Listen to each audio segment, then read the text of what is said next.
Hello my student, आप लोग कैसे हैं? उम्मीद करता हूं कि आप लोग बहुत ही बढ़िया होंगे। ठीक है, तो आज की इस वीडियो में हम लोग क्लास 10th का साइंस, जिसमें से हम लोग 40 क्वेश्चन को हम लोग पिछले पार्ट 1 वाले वीडियो में कवर कर दिए। ठीक है, तो आज की इस वीडियो हम लोग क्वेश्चन नंबर 41 से लेके हम लोग 80 क्वेश्चन तक इस वीडियो में कवर करेंगे। ठीक है, इस वीडियो में भी हम लोग 40 सब्जेक्टिव को कवर करने वाले हैं। ठीक है, तो आज जो हम लोग देखने वाले साइंस के, आज हम लोग टॉप इंटरनेट वाले मॉडल सेट 1 का पार्ट 2 वीडियो को कवर करेंगे। ठीक है, इसलिए इस वीडियो को आप लोग जरूर देखिएगा, वीडियो को शुरू से अंत तक देखिएगा, ताकि आपको इंटरनेट वाला क्वेश्चन आप लोगों को पता लग जाए कि कैसा क्वेश्चन पूछा जा रहा है। जैसा कि हम आप लोगों के लिए प्रत्येक चैप्टर वाइज चैप्टर का वीडियो आप लोगों के लिए हम प्रोवाइड कर दिए हैं, जिसके लिए लिंक आप लोगों को डिस्क्रिप्शन मिल जाएगा, वहां से जाकर आप लोग देख सकते हैं। आप लोगों को वीडियो पसंद लगता है तो आप लोग वीडियो को लाइक जरूर करें, चैनल को सब्सक्राइब जरूर करें, और इस वीडियो को ज़्यादा से कम शेयर 10 लोगों के पास जरूर करिए। ठीक है, 10 लोगों के पास कम से कम एक दोस्त के पास जरूर शेयर करिए। ओके, चलिए तो हम लोग स्टार्ट करते हैं। आप लोगों को आंसर 3 से 4 सेकंड के अंदर आप लोगों को देना है। ठीक है, प्रत्येक आंसर फीडबैक में जरूर बताना है 3 से 4 सेकंड के अंदर। ओके, देखिएगा क्वेश्चन नंबर 41 में क्या कर रहा है। 41 में कर रहा है, उत्तल दर्पण में परावर्तक सतह पर लंबवत गिरती किरणें फोकस पर, बताइएगा क्या होगा। उत्तल दर्पण में परावर्तक सतह पर लंबवत गिरती किरणें फोकस पर क्या हो जाती है, तो फोकस पर जो होती है समानांतर हो जाती है। ठीक है, ऑप्शन नंबर सी हो जाएगा, समानांतर हो जाती है। फोकस के क्या हो जाती है, समानांतर। क्वेश्चन नंबर 42 में करा कि किस दर्पण में केवल आभासी प्रतिबिंब बनेगा, बताइएगा किस दर्पण में केवल आभासी प्रतिबिंब बनेगा, तो समतल अथवा उत्तल में बनेगा। ओके, ऑप्शन नंबर डी इधर राइट आंसर हो जाएगा। बढ़ते हैं क्वेश्चन नंबर हम लोग 43 नंबर में। 43 नंबर में देखिएगा क्या करा है।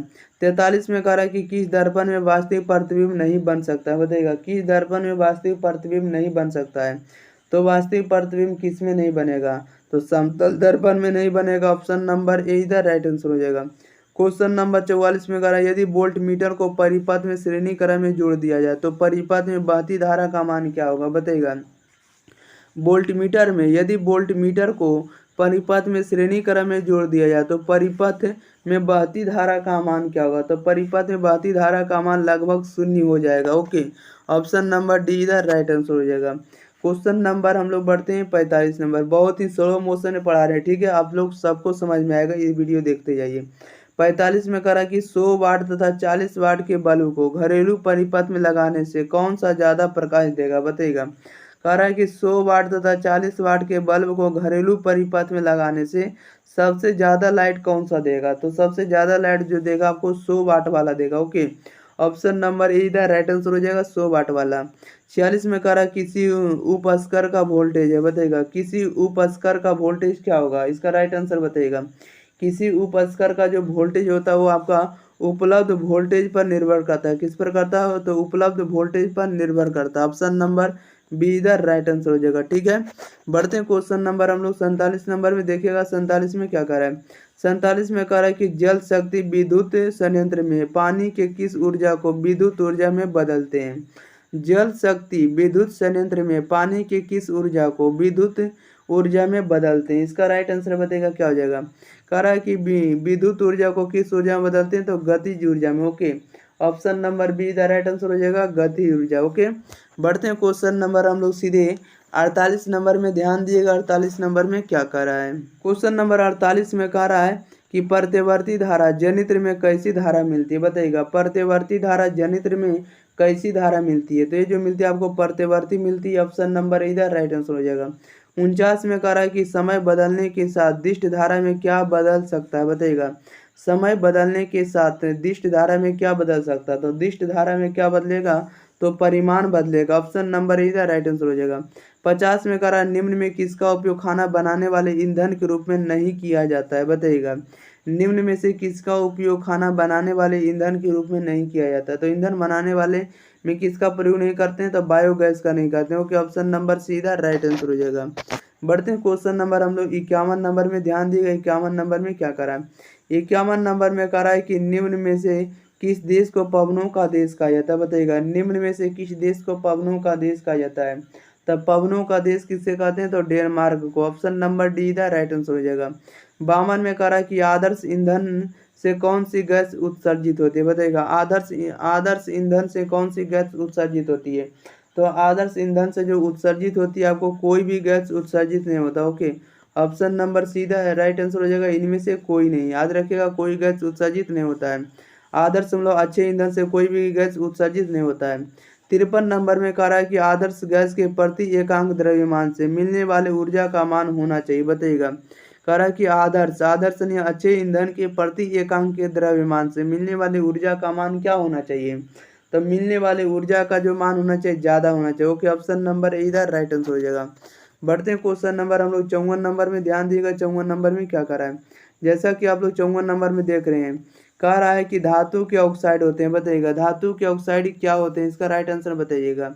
तो धातु के ऑक्साइड क्या होते हैं, आप लोगों को इसका राइट आंसर बताना है। तो धातु के जो ऑक्साइड होते हैं वह कैसे होते हैं? क्षारक होते हैं। ऑप्शन नंबर हो जाएगा बी इधर राइट आंसर हो जाएगा। 55 में कह रहा है निम्नलिखित में से किसे आयनों का राजा कहा जाता है, बताइएगा। निम्नलिखित में से किसे रसायनों का राजा कहा जाता है, ठीक है। रसायनों का राजा किसे कहा जाता है? King of acid, king of acid किसे कहा जाता है, इसका राइट आंसर बताना है। तो रसायनों का राजा हम लोग किसे कहते हैं? तो सल्फ्यूरिक अम्ल को कहते हैं। ओके, ऑप्शन नंबर सी हो जाएगा H2SO4। सल्फ्यूरिक अम्ल का सूत्र क्या होता है? H2SO4।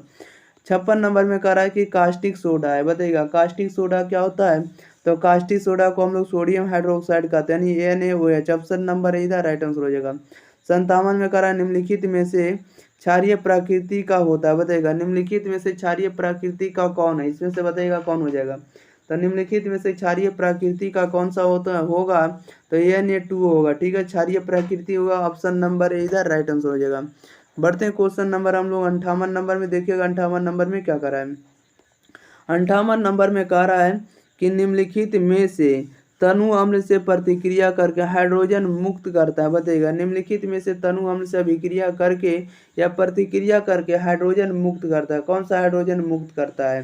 तो ये आपको जिंक कहता है, ठीक है। जिंक आपको धातु है, जब धातु को तनु अम्लों से अभिक्रिया कराते हैं तो हाइड्रोजन गैस क्या करता है? प्रदान करता है, मुक्त करता है, ठीक है, यह देता है। ऑप्शन नंबर बी हो जाएगा जिंक यानी Zn। 59 में कह रहा है कि निम्नलिखित में कौन सी युग्म विस्थापन प्रतिक्रिया, बताइएगा निम्नलिखित में से कौन सी युग्म जो है विस्थापन प्रतिक्रिया है? तो विस्थापन अभिक्रिया का उदाहरण कौन सा हो जाएगा? तो AgNO3 घोल एवं कॉपर। ऑप्शन नंबर डी हो जाएगा AgNO3 घोल एवं कॉपर क्या है? तो विस्थापन अभिक्रिया का उदाहरण है। बढ़ते हैं क्वेश्चन नंबर हम लोग सीधे 60 नंबर में, देखिएगा 60 नंबर में क्या कर रहा है। जैसा कि आप लोग 60 नंबर में देख रहे हैं, कह रहा है कि खाना बनाते समय यदि बर्तन की तली बाहर से काली हो रही है तो इसका मतलब क्या है, बताइएगा। कह रहा है कि खाना बनाते समय यदि बर्तन की तली, यानी तली करने का मतलब पेंदी, बाहर से काली हो रही है तो इसका मतलब क्या है? इसका राइट आंसर बताइएगा क्या हो जाएगा। जब पेंदी अगर आपको काला हो रहा है तो इसका मतलब आप समझ जाइएगा कि ईंधन पूरी तरह से जल नहीं रहा है, ठीक है। ऑप्शन नंबर क्या हो जाएगा? ऑप्शन नंबर क्या हो जाएगा? ऑप्शन नंबर बी हो जाएगा इसका राइट आंसर, ठीक है। अगर खाना बनाते समय पेंदी बाहर से काली हो रही है तो इसका मतलब है कि ईंधन पूरी तरह से नहीं जल रहा है, ठीक है। ऑप्शन नंबर क्या हो जाएगा इसका राइट आंसर? बी हो जाएगा, ठीक है, गलती से आपको मरा गया, ठीक है। ऑप्शन नंबर क्या हो जाएगा? बी हो जाएगा। 61 में करा है कि प्राकृतिक रबर किसका बहुलक है, बताइएगा प्राकृतिक बहुलक किसका उदाहरण होता है या किसका उदाहरण है, बताइएगा। प्राकृतिक रबर जो होता है किसका बहुलक है? तो प्राकृतिक रबर जो होता है किसका बहुलक होता है? तो यह होता है आइसोप्रीन का बहुलक होता है। ऑप्शन नंबर इधर राइट आंसर हो जाएगा, याद रखिएगा। बढ़ते हैं क्वेश्चन नंबर हम लोग 62 नंबर में। 62 नंबर में देखिएगा क्या करा है। 62 नंबर में कह रहा है कि इथिलीन का अणु है, बताइएगा इथिलीन का अणु क्या होता है? तो इथिलीन का जो अणु होता है वह समतलीय होता है। ऑप्शन नंबर डी इधर राइट आंसर हो जाएगा। 63 में कह रहा है कि तत्व XCl2 सूत्र वाला एक क्लोराइड बनाता है जो एक ठोस है और जिसका गलनांक अधिक है। आवर्त सारणी में यह तत्व संभवतः किस श्रेणी के अंतर्गत होगा, बताइएगा। कह रहा है कि कोई तत्व X है, XCl2 सूत्र वाला एक क्लोराइड बनाता है जो एक ठोस है और जिसका गलनांक अधिक है। आवर्त सारणी में यह तत्व संभवतः किस समूह के अंतर्गत आएगा? तो यह जो समूह के अंतर्गत आएगा वह आपको मैग्नीशियम धातु रहेगा, क्या रहेगा? मैग्नीशियम रहेगा। वह जो तत्व रहेगा क्या रहेगा? एलिमेंट, तो मैग्नीशियम रहेगा, Mg रहेगा। ओके, बढ़ते हैं क्वेश्चन नंबर हम लोग सीधे 64 नंबर में, ध्यान दिएगा 64 नंबर में क्या कर रहा है। 64 नंबर में कह रहा है कि किस आवर्त में सबसे अधिक तत्व होते हैं, बताइएगा किस आवर्त में सबसे अधिक तत्व होते हैं? सबसे ज्यादा आवर्त किस कह रहा है कि किस आवर्त में सबसे ज्यादा तत्व होते हैं? इसका राइट आंसर आप लोगों को बताना है कमेंट बॉक्स में, बताइएगा किस आवर्त में सबसे ज़्यादा तत्व होते हैं? तो ये आपको छठा आवर्त में सबसे ज़्यादा एलिमेंट होंगे। ओके, ज़्यादा तत्व होंगे, ऑप्शन नंबर सीधा राइट आंसर हो जाएगा। क्वेश्चन नंबर 65 में कह रहा है कि कौन शून्य वर्ग का तत्व है? बताइएगा कौन शून्य वर्ग का तत्व है? तो शून्य वर्ग का तत्व कौन होता है? हीलियम होता है। ऑप्शन नंबर सीधा राइट आंसर हो जाएगा ये चीज। 66 में कह रहा है कि न्यूलैंड्स ने अष्टक का नियम कब दिया था? बताइएगा न्यूलैंड्स ने अष्टक का नियम कब दिया था? तो ये आपको 1893 में दिया था, सन 1893। ऑप्शन नंबर इधर राइट आंसर हो जाएगा। 67 में कह रहा है इनमें कौन प्रकाश संश्लेषी अंगक है? बताइएगा इनमें कौन प्रकाश संश्लेषी अंगक है? इसका राइट आंसर बताइएगा क्या हो जाएगा? प्रकाश संश्लेषी अंग कौन होता है या प्रकाश संश्लेषी अंग कौन होता है? इसका राइट आंसर आप लोगों को बताना है। तो प्रकाश संश्लेषी अंग जो होता है वो आपका हरित लवक होता है। ऑप्शन नंबर इधर राइट आंसर हो जाएगा। बढ़ते हैं क्वेश्चन नंबर हम लोग सीधे 68 नंबर में। ध्यान दिएगा 68 नंबर में क्या करा है। 68 नंबर में करा है इनमें सामान्यतः किसका उपयोग कोशिका द्वारा ऊर्जा उत्पादन के लिए होता है? बताइएगा इनमें सामान्यतः किसका उपयोग कोशिका द्वारा ऊर्जा उत्पादन के लिए होता है? तो ऊर्जा उत्पादन के लिए हम लोग किसका प्रयोग करते हैं? तो हम लोग करते हैं ग्लूकोज का। ऑप्शन नंबर सीधा राइट आंसर हो जाएगा। क्वेश्चन नंबर 69 में कह रहा है कि जल तथा घुलनशील लवण का मूल रोम से पत्तियों तक पहुंचने की क्रिया किस ऊतक द्वारा संपन्न होती है? बताइएगा जल तथा घुलनशील लवण का मूल रोम से पत्तियों तक पहुंचने की क्रिया किस ऊतक द्वारा संपन्न होती है? इसका राइट आंसर बताइएगा क्या हो जाएगा? तो यह जो होती है आपको जाइलम द्वारा पहुंचती है। ऑप्शन नंबर सीधा राइट आंसर हो जाएगा। ठीक है, जाइलम द्वारा। बढ़ते हैं क्वेश्चन नंबर हम लोग 70 नंबर में। 70 नंबर में कह रहा है कि बीज रहित पौधों के उत्पादक में कौन सहायक होते हैं? बताइएगा बीज रहित पौधों के उत्पादक में कौन सहायक होते हैं? तो बीज रहित में जो सहायक होते हैं आपको कौन सहायक होते हैं? ये आपको ऑक्जिन एवं जिबरेलिन्स दोनों होते हैं। ओके, ऑप्शन नंबर डी हो जाएगा ऑक्जिन्स एवं जिबरेलिन्स। क्वेश्चन नंबर 71 में कह रहा है कि निम्नलिखित में एक क्रिया जाति को कायम रखने के लिए आवश्यक है। बताइएगा निम्नलिखित में एक क्रिया जाति को कायम रखने के लिए आवश्यक है। क्या आवश्यक है? एक क्रिया जाति को कायम रखने के लिए क्या आवश्यक होने वाला है? तो हमें जनन रखना होगा। ऑप्शन नंबर बी इधर राइट आंसर हो। ओके, यानी एक आपको जाति को जनन रखिएगा तब तो आपको क्या होगा? तो दूसरे ही पदार्थ का निर्माण होगा। ठीक है, ये दूसरे जाति का कायम होगा, नहीं बनेगा। बढ़ते हैं क्वेश्चन नंबर हम लोग सीधे 72 नंबर के देखिएगा। 72 में क्या करा है? 72 में कह रहा है कि अफ्रीकी मानव का सबसे निकट संबंध किससे? बताइएगा अफ्रीकी मानव का संबंध सबसे निकट किससे? इसका राइट आंसर आप लोगों को बताना है। तो अफ्रीकी मानव का सबसे निकट संबंध किससे? तो सबसे ज्यादा जो निकट है आपको चिंपैंजी से। ऑप्शन नंबर इधर राइट आंसर हो जाएगा। 73 में कह रहा है कि उस पौधे का नाम बताइए जिस पर मेंडल ने प्रयोग किए थे। बताइएगा उस पौधे का नाम बताइए जिस पर मेंडल ने प्रयोग किए थे। तो किसका प्रयोग किए थे? तो मटर का पौधा का। ऑप्शन नंबर सीधा राइट आंसर हो जाएगा। 74 में कह रहा है कि तापमान वर्षा पवन आदि हैं पर्यावरण के। बताइएगा क्या है?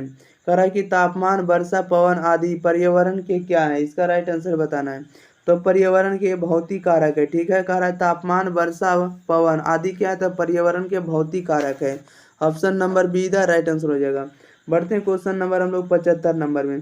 75 नंबर में कह रहा कि सिंचाई के लिए पौधों के ठीक जड़ के समीप जल पहुंचाने की विधि क्या कहलाती है? बताइएगा पौधों के लिए सिंचाई पौधों के ठीक जड़ के समीप जल पहुंचाने की विधि कहलाती है। क्या कहलाती है? तो उसे हम लोग क्या कहते हैं? तो टपकन सिंचाई कहते हैं। Option number be the right answer हो जाएगा। 76 में कह रहा कि परमाणु बम की ऊर्जा का स्रोत है। बताइएगा परमाणु बम की ऊर्जा का स्रोत क्या है? तो परमाणु बम की ऊर्जा का स्रोत क्या है? तो केंद्र विखंडन ऊर्जा। ऑप्शन नंबर इधर राइट आंसर हो जाएगा। 77 में कह रहा है कि वसा का पाचन किसके द्वारा होता है? बताइएगा वसा का पाचन किसके द्वारा होता है? तो लाइपेज के द्वारा होता है। ऑप्शन नंबर डी इधर राइट आंसर हो जाएगा। बढ़ते हैं क्वेश्चन नंबर हम लोग 78 नंबर में। 78 नंबर में कह रहा है कि पौधों में खाद्य पदार्थों का स्थानांतरण किस रूप में होता है? बताइएगा पौधों में खाद्य पदार्थों का स्थानांतरण किस रूप में होता है? तो पौधों में खाद्य पदार्थों का जो स्थानांतरण होता है वह किस रूप में होता है? तो सुक्रोज के रूप में होता है। Option number be the right answer हो जाएगा। 79 में कह रहा है कि पादप अवशिष्ट संचित रहते हैं। बताइएगा पादप अवशिष्ट संचित रहते हैं किस में संचित रहते हैं? तो ये जो रहते हैं आपको पत्तियों में संचित रहते हैं, छाल में संचित रहते हैं, कोशिकीय रिक्तिकाओं में रहते हैं। ओके, यानी option number D right answer हो जाएगा। इनमें से सभी में क्या रहते हैं? संचित रहते हैं। ठीक है, पादप अवशिष्ट संचित रहते हैं तो सभी में संचित रहते हैं। ओके, 80 में कह रहा है कि वृक्क की संरचनात्मक एवं क्रियात्मक इकाई को क्या कहते हैं, बताइएगा। वृक्क की संरचनात्मक एवं क्रियात्मक इकाई को क्या कहते हैं, तो नेफ्रॉन कहते हैं। Okay, option number A the right answer हो जाएगा। वृक्क की संरचनात्मक एवं क्रियात्मक इकाई को क्या कहते हैं, नेफ्रॉन।